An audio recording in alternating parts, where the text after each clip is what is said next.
Welcome to Padmaja Reddy kitchen. ఈరోజు recipe చాలా సింపుల్గా, ఈజీగా, మంచి ఆరోగ్యానికి పనికొచ్చే రెసిపీ తయారు చేస్తున్నానండి. అదేందో తెలుసా? పుదీనా రైస్ అండి. చాలా బాగుంటుంది. దీనిలో స్పెషల్ ఏంటంటే మనం స్కూల్స్కి పిల్లలు వెళ్ళాలన్నా, మనకి ఏదైనా ఆఫీసులకి వెళ్ళాలన్నా లంచ్ బాక్సులకి త్వరగా తయారు చేసుకోవచ్చు. రెండోది, బంధువులు ఎవరన్నా వచ్చారనుకోండి, శుభ్రంగా మనకి ఇంట్లో వెజిటబుల్స్ లేవు అనుకోకుండా మనకి ఒక పుదీనా ఉంటే చాలు, సింపుల్గా ఇంట్లో ఉండే ఇంగ్రీడియంట్స్తో సింపుల్గా తయారు చేసుకోవచ్చు. Special day లాగుంటుంది. ఇంకెందుకండి ఆలస్యం, ఈ పుదీనా రైస్ తయారు చేసే విధానం మీకు చూపిస్తాను. రండి పోదాం.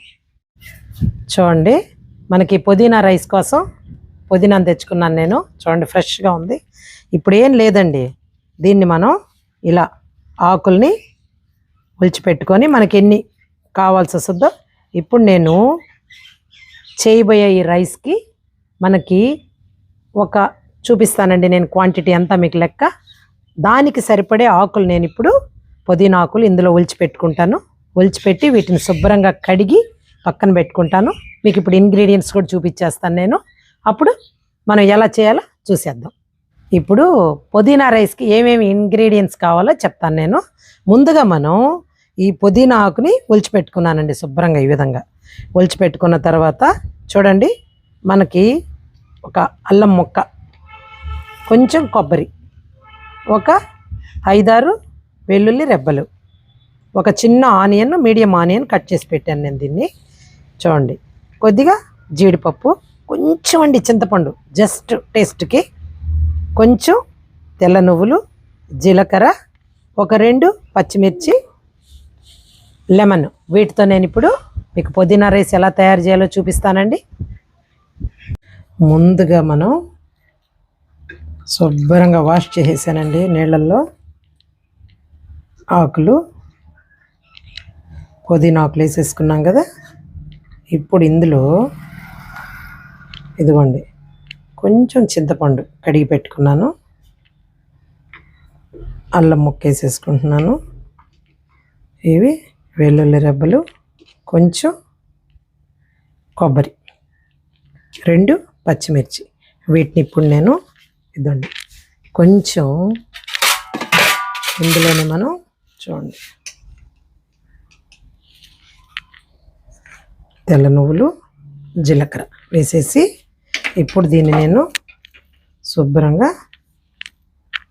మిక్సీకి పట్టేస్తాను. ముందుగా చూడండి, స్టవ్ మీద పాన్ పెట్టాను. ఇప్పుడు ఇందులో ఒక చిన్న గరిటె ఆయిల్ వేసాను. ఇందులోనే ఒక స్పూను నెయ్యి వేసుకుంటానండి. నెయ్యి వేస్తే ఏంటంటే ఈ రైసులకి బాగా టేస్ట్గా ఉంటుంది కాబట్టి ఇలా వేసాను. మీ ఇష్టం, చాయిస్ మీది, మీరు ఎలాగైనా వేసుకోవచ్చు. కొంచెం ఆయిల్ వేడెక్కిన తర్వాత ఇప్పుడు ఇందులో ముందుగా కట్ చేసి పెట్టుకున్న ఆనియన్ ముక్కలు వేసేసాను. చూడండి,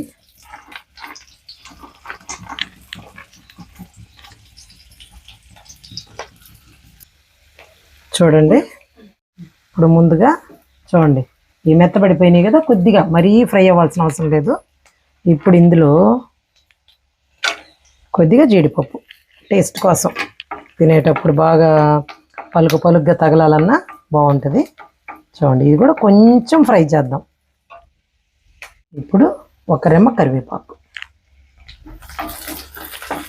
వేసుకున్నాం కదా, కొంచెం ఫ్రై చేద్దాము. మనం ముందుగా మిక్సీకి బట్టి పెట్టుకున్న పుదీనా పేస్ట్ కూడా ఇందులోనే వేసేసానండి. ఇప్పుడు 1 టీ స్పూన్ పసుపు వేసుకున్నాను, రుచికి సరిపడా సాల్ట్ వేసేస్తాను. వేసేసి దీన్ని ఈ ఆయిల్లోనే ఒక 5 నిమిషాల సేపు బాగా మగ్గనియాలండి. చూడండి, ఈ విధంగా వచ్చిన తర్వాత మనం 1 కప్పు రైస్ వేసుకుంటున్నాను. వేసుకొని ఈ పుదీనా పేస్ట్లోనే మనం మొత్తం ఈ రైస్ని 4 వైపులా ఒక 2 నిమిషాల పాటు కలుపుకుంటే సరిపోద్దండి స్టవ్ పైనను. చూడండి, ఈ విధంగా మనం బాగా కలిపేసుకోవాలండి. ఎక్కువసేపు ఉండాల్సిన అవసరం లేదండి, ఒక 2 నిమిషాలు చాలు. ఇదేంటంటే చాలా సింపుల్గా తయారు చేసుకునే రెసిపీ అండి. పైగా బాగా టేస్ట్గా ఉంటుంది. మంచి హెల్దీ ఫుడ్. మనం ముందుగా చెప్పాను కదా నేను, మనకి స్కూల్కి, జాబులకి, కాలేజీలకి ఏదైనా సరే లంచ్ బాక్స్కి ఈజీగా తయారు చేసేసుకోవచ్చు మనం. బాగా టేస్ట్గా ఉంటుంది. సింపుల్గా తయారు చేసుకునే ఈ రెసిపీని మీరు కూడా ఒకసారి ట్రై చేయండి. చూడండి రెడీ అయిపోయింది. స్టవ్ ఆఫ్ చేసేస్తాను. ఫైనల్గా కొన్ని పుదీనా ఆకులు కూడా ఇందులో చూడండి మనకి పుదీనా రైస్ రెడీ అయిపోయింది. ఫైనల్గా ఒక నిమ్మదబ్బని పిండుతాను నేను. మీకు ఎంత పులుపు తినగలిగితే మీరు పిండుకొని తినొచ్చు. చాలా బాగుంటుందండి, సూపర్గా ఉంటుంది. మీరు కూడా మా ఛానల్ని సబ్స్క్రైబ్ చేసుకోండి. పుదీనా రైస్ రెడీ అయిపోయిందండి. చాలా సింపుల్గా చేసుకోవచ్చు. చూసారు కదా, కలర్ చూస్తేనే మనకు తినేయాలనిపిస్తుంది. స్మెల్, టేస్ట్ సూపర్గా ఉందండి. టేస్ట్ అంటే ఇంకా తినకుండా చెప్తున్నాను అనుకుంటున్నారేమో. సూపర్ ఉందండి. మేము చెప్పేస్తే ఇది సూపర్ అనుకోవాకండి. మీరు చేసుకొని తింటేనే అది ఎలా వచ్చిందనేది మీకు తెలుస్తుంది. మేము చేసుకుంది మాత్రం చాలా బాగుందండి. మీరు కూడా ఒకసారి ట్రై చేయండి. మా వీడియోస్ నచ్చినట్టయితే సబ్స్క్రైబ్ చేయండి, బెల్ ఐకాన్ ప్రెస్ చేయండి, లైక్ చేయండి.